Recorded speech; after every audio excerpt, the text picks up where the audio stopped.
Bem-estar e movimento. Apresentação: Cássia Godoy.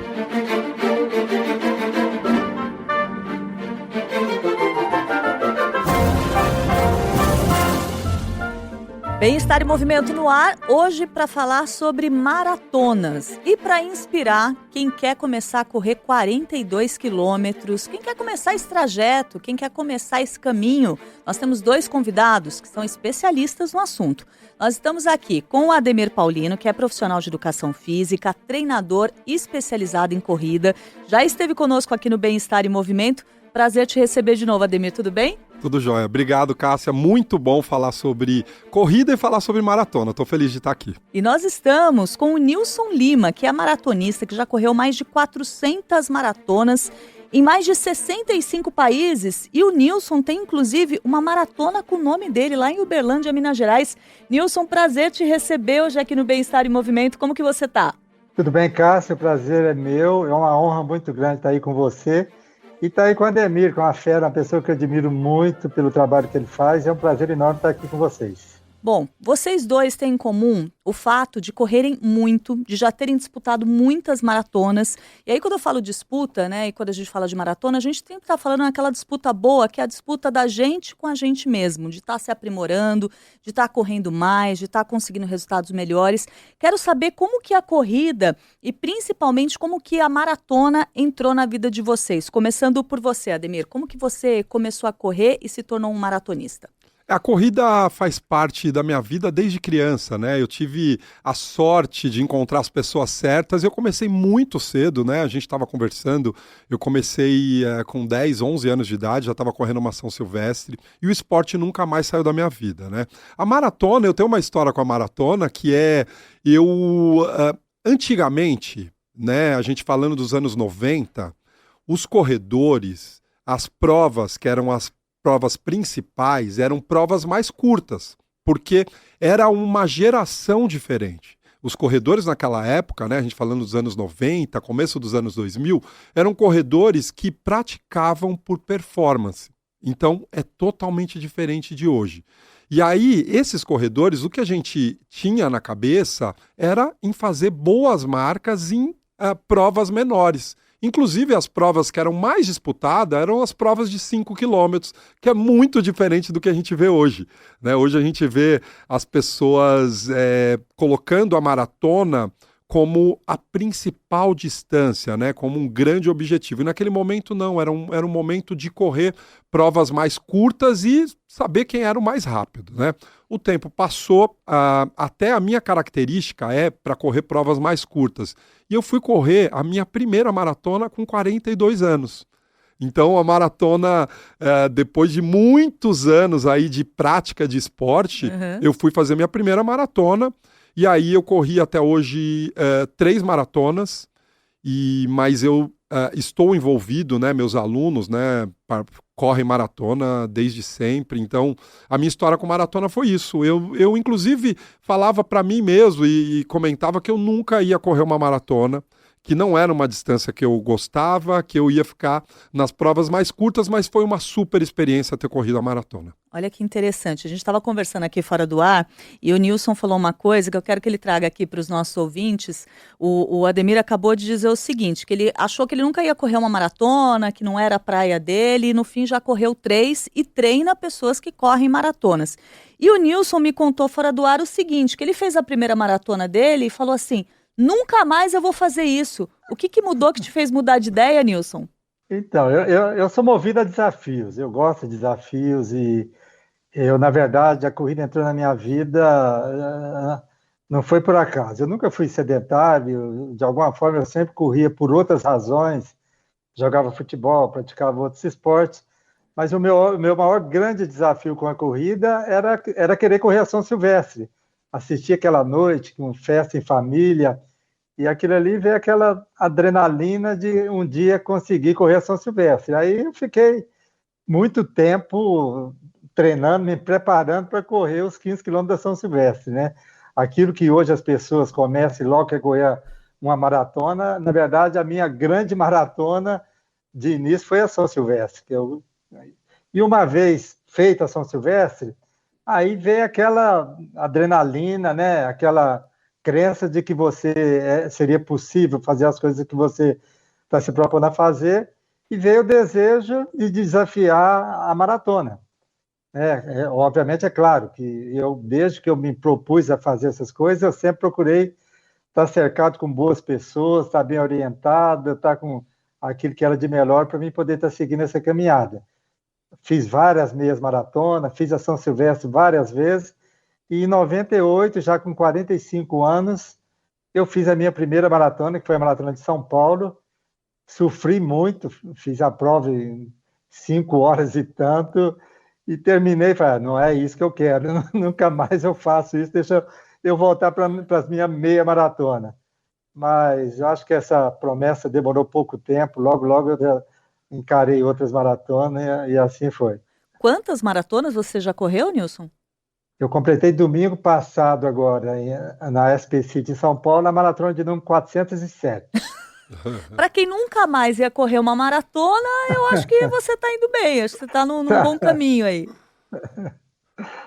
Muito bom. Eu dei uma avançada muito grande os 2 últimos anos. O ano passado eu fiz 36 maratonas, viajando para 19 países, e esse ano eu já dei uma rodada, já fiz 29 maratonas, que havia me programado para fazer a minha maratona de número 400 em Uberlândia, na cidade, na maratona que leva meu nome aqui na cidade. Uhum. Então, e aí eu fiz uma programação bem intensa para poder conseguir isso, e deu tudo certo. Fizemos uma bela de uma festa em Uberlândia no dia 18 de maio, com amigos do Brasil todo, amigos fora do Brasil. Foi uma grande festa e eu pude celebrar aqui com os amigos a minha maratona de número 400. Muito bom. Daqui a pouco a gente vai saber mais dessa história de você ter uma maratona com o seu nome em Uberlândia. Mas antes eu quero perguntar aqui para Ademir o seguinte: as histórias de vocês, né, têm muitos pontos em comum. Inclusive, vocês dois fizeram a primeira maratona com idades muito próximas, né? Você com 42 anos, o Nilson com 45 anos de idade. O que eu acho que é uma coisa muito bacana, porque mostra que não tem idade para você começar a se desafiar para isso, que é ótimo. Agora, a gente sabe que não é o perfil de todo corredor disputar a maratona, correr maratona, né? E você treina muitas pessoas que fazem maratona. Tem um perfil específico daquelas pessoas que se dão bem ao tentar correr os 42 quilômetros? Sim. O perfil nem é físico, né? Eu acho que é uma junção, né? Uma junção de estilo de vida e de perfil que também a gente vai construindo à medida que a gente vai treinando. Então, o que eu hoje, uma das coisas que eu mais tenho, né, que eu mais falo durante os treinos é para a galera ter paciência. Porque a gente vê as pessoas correndo maratona, né, pessoas de todas as idades. Hoje virou algo muito legal que a gente viaja para correr maratonas, né, pelo Brasil e pelo mundo, né? O próprio Nilson estava falando que já foi para 60 e poucos países, né? E isso é muito legal, você poder viajar e fazer um planejamento de correr uma maratona. Mas a maratona, eu diria que ela tá fora do que a gente chama de saudável. Então tem que ser um projeto, tem que ter o momento certo. E aí, trazendo uma história, né, eu já fui, eu tenho essas viagens que eu levo pessoas para irem para o Quênia, então eu conheço os melhores corredores do mundo, né, os quenianos, os etíopes, já fui para a Etiópia, para o Quênia, e esses atletas que são de altíssimo nível, né, obviamente não dá para a gente comparar com o corredor amador, recreacional, mas esses atletas, eles trazem um ensinamento muito legal para a gente, que é entender e também respeitar as fases, sem queimar etapas, né? E um corredor desse tipo, ele só corre uma maratona com 10 anos de esporte. Então, um queniano, um etíope, ele só vai correr a primeira maratona, Cássia, e a todo mundo que está ouvindo a gente, depois de 10 anos treinando.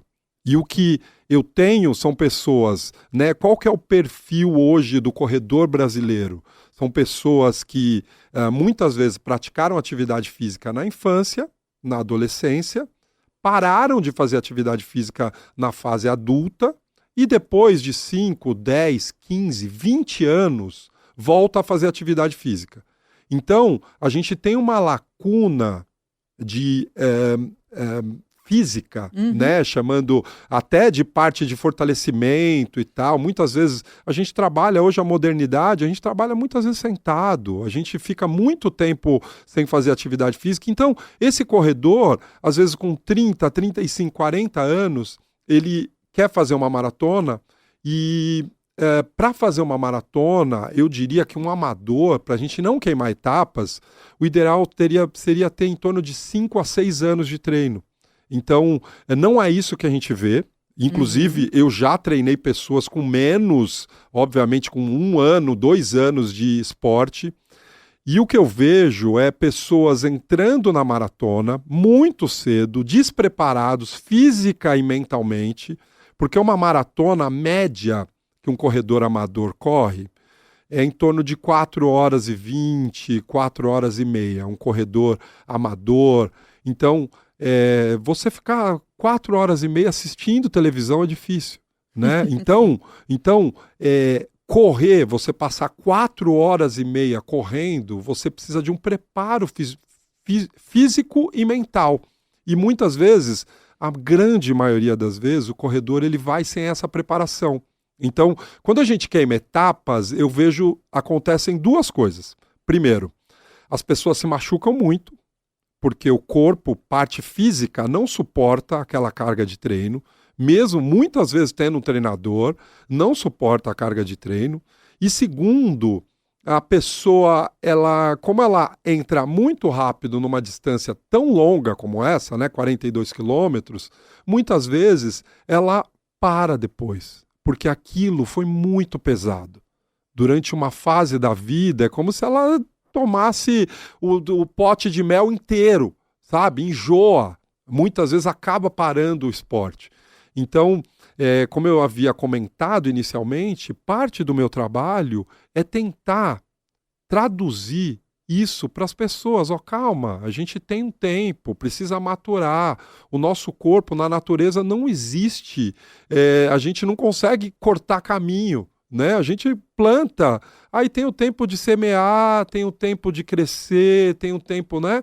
Então, o nosso corpo é a mesma coisa. Então, eu acho que para a maioria das pessoas, a mensagem que eu deixo é assim, tenha paciência, que aí também a experiência, quando você chega maduro, a experiência é muito melhor. O Nilson falou quanto ele sofreu aí na primeira maratona, 5 horas, caminhou bastante, tenho certeza. Então, a experiência não é legal. Não é legal, fica muito dura. E ele é um cara que, ainda bem que ele insistiu, e enfim, né? Ele é um cara totalmente diferenciado. Fazer 400 maratonas não é uma coisa para qualquer pessoa. Na verdade, a gente está falando de pouquíssimas pessoas no mundo que tem essa condição, né? Para conseguir um equilíbrio e fazer essa quantidade de maratonas. E que as pessoas muitas vezes, por verem as outras fazendo, acham que é fácil, mas tem um caminho aí importante e que deve ser respeitado e que, no final das contas, o que a gente aprende é percorrendo todo o caminho. Né? Eu acho que essa é uma lição muito legal que o esporte traz para a gente, obviamente para a nossa vida profissional e pessoal, que é muito legal. Ô Nilson, até para quem está escutando a gente não pensar que é uma coisa fácil, como que é a sua rotina? Porque eu sei que tem um trabalho físico, tem um trabalho mental, para você conseguir ficar em dia com essa rotina tão intensa de corridas que você tem. Como que é a sua rotina de treinos, por exemplo? Realmente a rotina, Cássia, é intensa. É intensa e com responsabilidade. O que eu faço não é um tiro no escuro. Desde que eu me propus a fazer o que eu ando fazendo, na verdade, eu preparei minha vida para ter esse estilo de vida. Eu estou com 72 anos, eu quero aproveitar o resto que me resta da melhor forma possível. E a forma que eu encontrei, que eu achei que me dá o prazer, é o que eu estou fazendo. Mas desde o início eu tive essa responsabilidade de estar com uma boa nutricionista, um bom fisioterapeuta, um bom coach comigo, uns ortopedistas, cardiologistas de confiança, as pessoas que... E, além do mais, todo esse aparato de pessoas próximas a mim, quase todos eles são atletas, são pessoas que, além da competência naquilo que eles exercem, também praticam atividade. E essas pessoas têm um olhar diferente. Então, o fato de eu ter corrido, teve ano, em 2018, por exemplo, que eu estava fazendo um desafio nos Estados Unidos de correr os 50 estados americanos, teve um ano que eu corri 53 maratonas no ano, quer dizer, dá mais de uma maratona por semana. Nossa. Mas com toda essa responsabilidade e esse cuidado. Então, a minha rotina semanal, eu tenho 4 treinos de corrida durante a semana, eu faço 2 aulas de pilates no mestre Pilates, faço uma aula no estúdio de aparelho, eu tenho uma aula de spinning e 2 de fortalecimento. E isso é a minha rotina toda semana. Todos os dias, de segunda a domingo, eu faço alguma coisa. Não corro todos os dias, mas todos os dias eu faço alguma coisa. E isso já está incorporado no meu dia a dia. Essa é uma janela que eu tenho, como eu tenho todas as outras minhas obrigações, né? Você tem trabalho, você tem, né, casa, você tem família, você tem a vida social, mas essa janelinha minha está inserida nessa rotina e que, para mim, está no piloto automático, né? Aquilo que o Ademir estava falando, realmente não pular etapa. Quando alguém vem me pedir algum conselho, como é que faz para poder fazer a maratona, eu falo, cara, você está com bons profissionais, procura um bom coach, ele vai te dar os caminhos aí para você estar fazendo o passo a passo, e esse passo a passo é necessário, né? Eu acho que pular etapa pode acontecer isso que o Ademir estava falando, lá na frente a pessoa vai se frustrar e vai querer parar. E a maratona, de alguma forma, ela virou uma grife, né? Porque se você pega uma grande maratona hoje, que geralmente tem a meia maratona junto, a meia maratona tem muito mais corredor do que a maratona. Qualquer uma que você for olhar, ela tem muito mais na meia maratona do que na maratona. Mas o nome da prova é maratona. Ninguém fala o nome de meia maratona numa prova que tem a maratona. Então, ela virou uma grife e, de alguma forma, isso acaba gerando nas pessoas aquela vaidade, né? Ah, cara, eu vou fazer a maratona, eu tenho que fazer essa prova, né? Mas eu também não tiro assim, essa ânsia das pessoas ter esse desejo, porque eu acho que é uma forma também da pessoa ficar disciplinada, da pessoa poder, né, fazer o dia a dia dela assim, da forma correta que deve ser. Eu acho legal isso. E quando você coloca um desafio, um objetivo para você lá na frente, eu acho que essas coisas faz você levantar da cama, essas coisas que faz você ter o compromisso do dia a dia. E a minha vida é dessa forma. Eu tenho um calendário das coisas que eu tenho que fazer, até no meio do ano que vem, de 2026, eu já tenho tudo pronto. Já com inscrição, com aquelas provas que já tem inscrição que eu desejo fazer. Normalmente eu pego as minhas provas-alvo, que eu mais desejo, e já deixo tudo pronto. Eu estou indo para a África do Sul, que é a Conrads, que é uma ultra de 90 quilômetros, que eu vim de lá agora, dia 8 de junho, eu fiz a minha 11ª Conrads, e para o ano que vem já está com a data e já está tudo pronto, com passagem aérea, com a sua inscrição não abriu ainda, mas está tudo pronto. A outra é Boston, que eu estou indo agora pela 15ª vez, fiz 14 vezes Boston, e é a minhas provas queridinhas. Então, essa já tem tudo pronto, já deixo aquele calendário reservado para essas provas desejo minha, e eu acho que isso faz eu ficar assim, disciplinado e fazer o meu dia a dia da forma correta. A gente sabe muito bem que quando você quer e tem o desejo de fazer as coisas, você não vai achar desculpa. Se vê uma lesão, você vai procurar agilizar aquilo ali para recuperar logo e estar pronto para poder fazer atividade. Quando você não quer, se vê uma lesão, você deixa, no dia que sarar eu volto, deixa para lá. Muitas das vezes a pessoa fala, isso não é para mim e tal, né? Então, eu acho que essa paixão e esse desejo, a pessoa tem essa vontade de querer avançar, eu acho que assumir esses compromissos, eu acho que é um caminho bacana assim, para se fazer. Eu sei que você faz um trabalho, Ademir, de levar as pessoas para correr em outros países. Como que é isso? Eu sempre fui muito ligado, assim, como corredor, desde que eu comecei, na performance. Então, os corredores quenianos, eles começam a vir para o Brasil no começo dos anos 90 e eles vêm para cá para ganhar as a São Silvestre, né? Uhum. E eles viram, eles se tornam para mim o símbolo de alta performance. E aí, em 2017, eu consegui descobrir um lugar no Quênia que recebia corredores de fora para terem uma imersão naquela cultura. E é uma cultura muito diferente de tudo. Primeiro que é uma tribo, né? O Quênia, ele hoje tem 43 tribos, né? Ele é constituído por 43 tribos e cada uma dessas tribos tem características diferentes. A tribo dos corredores é uma tribo só, que é a tribo dos Calendis, que vive no alto da montanha, a 2.400 de altitude, numa região que é super diferente no mundo, que é à beira do Vale do Rift. E o Vale do Rift é uma região que corta ali, um vale gigantesco que corta 11 países ali no chifre da África, e a maior parte dos grandes corredores está à beira desse vale, né? Então, tanto os quenianos, os etíopes, ugandenses, aquela região ali tem muitos corredores. E eu fui para lá atrás de entender por que esses corredores eram tão bons e eu descobri uma história de vida muito inspiradora. Primeiro que é o lugar mais pobre que eu já fui na vida, interior da África, interior do Quênia, um lugar que não tem saneamento básico, muitos corredores vivem ainda sem energia elétrica, a maior parte das casas não tem geladeira, por exemplo, e ao mesmo tempo eles são os melhores naquilo que eles se propuseram a fazer, que é correr. Então é uma história muito inspiradora e a partir daí, Cássia, eu entendo que eu tinha que levar essa história para mais pessoas, porque eu fiquei super inspirado, não só no esporte, mas na vida, de maneira geral, como pessoa.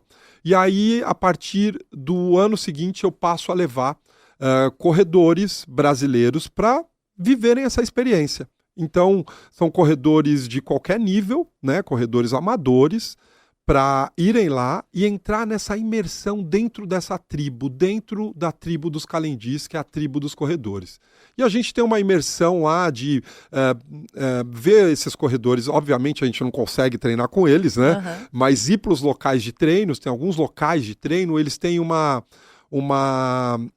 algo muito diferente do mundo, que é transformar um esporte individual em coletivo, muito pela questão da tribo, né? E uma coisa diferente da tribo para uma sociedade igual a nossa é que aqui a gente tem muito uma coisa da unidade, a gente fala muito de certas pessoas e num lugar desse, o coletivo ele é o principal.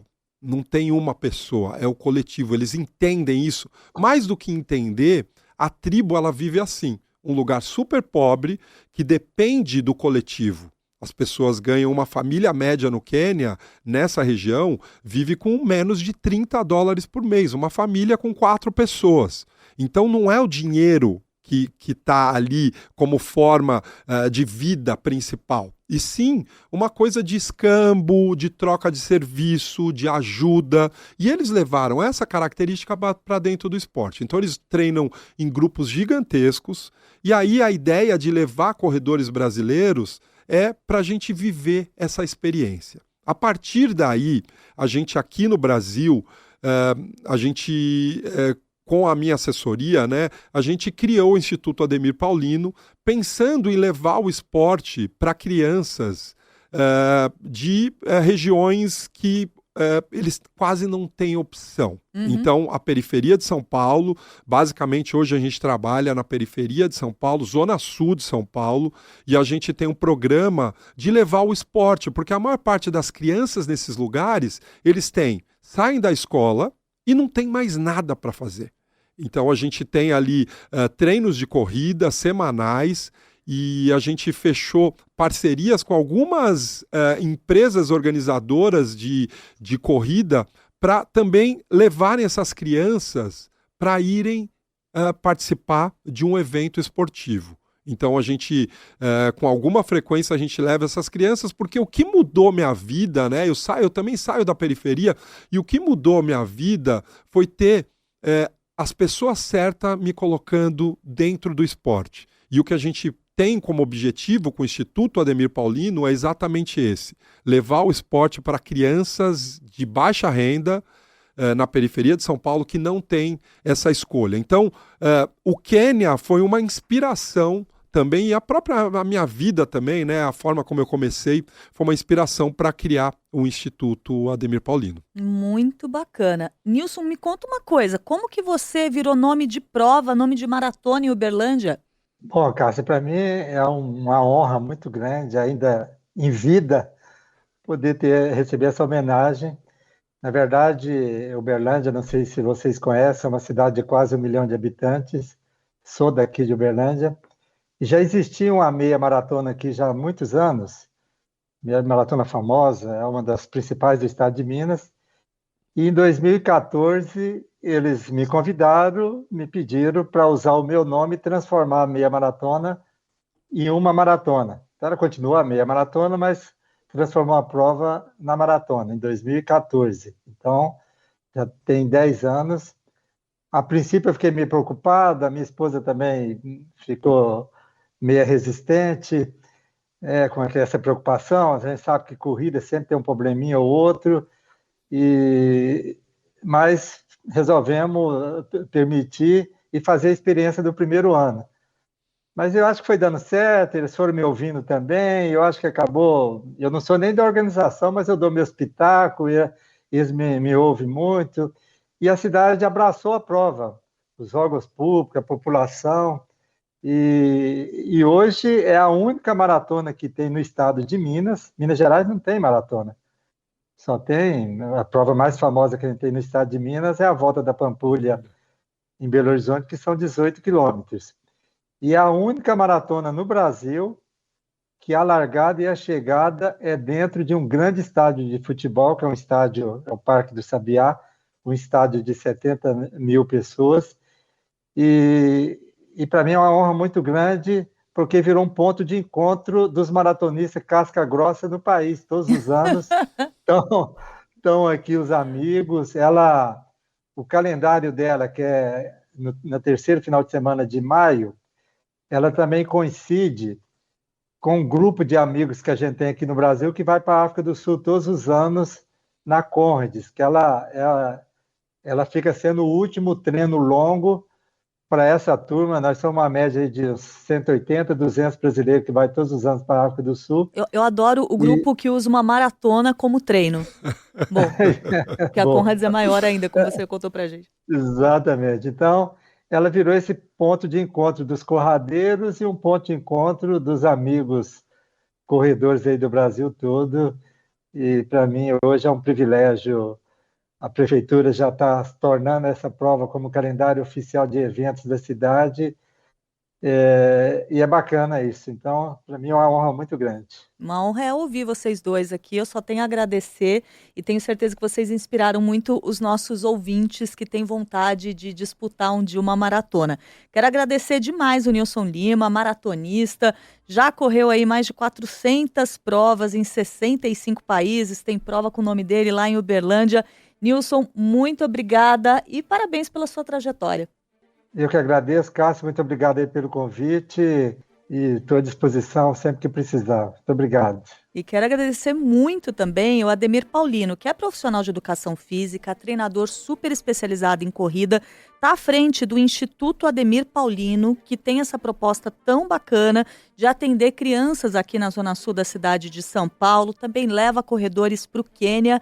Muito obrigada por ter trazido seu conhecimento para ser compartilhado aqui com os nossos ouvintes. Ademir? Obrigado, Cássia. Obrigado, Nilson. Uma honra estar aqui. Obrigado a todos os ouvintes. Bem-estar em movimento, sempre com a produção da Letícia Valente, os trabalhos técnicos em áudio e vídeo da Débora Gonçalves e a edição do Rafael Furugem. Eu volto na semana que vem e espero por você. Até lá.